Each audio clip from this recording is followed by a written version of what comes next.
I live in hope. An inscription inside a 14th century ring found in the mud on the banks of the Thames, described in a Washington Post article this weekend about mudlarks of all things. I want to live in hope. In my daily bread back in March, I spoke about my grandparents' experience during World War I and the flu pandemic. My grandmother as a nurse in DC, caring for the ill, and my grandfather leading a platoon in France. Their strengths carried them through really difficult times. And for inspiration for hope, 8 months later, since I last did this, I looked back at their letters. Again, from 1918 and 1919, his letters are filled with both hope and worry. In one, he describes to his sister the life insurance policy he bought, which he hoped would cover his debts should he perish, not wanting to burden his family. He wrote frequently about his hopes to come home and farm.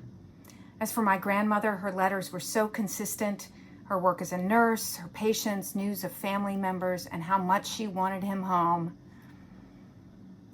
Then a letter describes his relief at hearing that his future brother-in-law was recovering from the flu.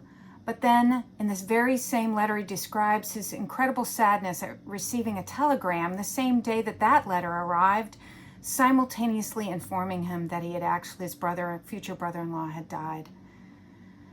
Their letters turned more hopeful as they waited for him to get a ship home from England after armistice.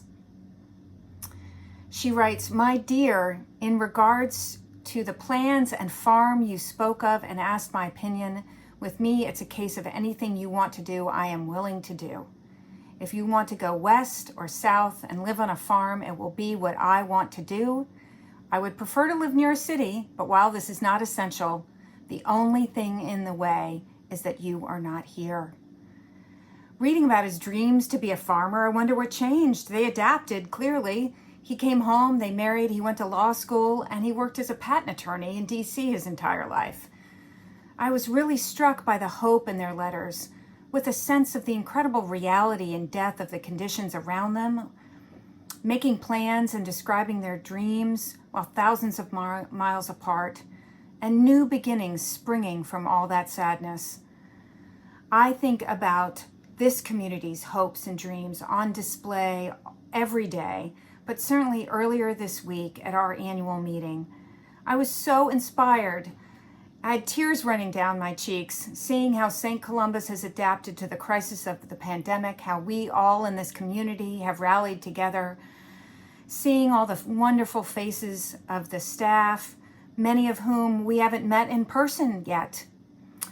The We Worship House Church, the music program, our outreach, and the call for healing and justice in the world, and the special place that the Episcopal Church in Washington, D.C., that we can play at the end of that annual meeting that was so inspiring.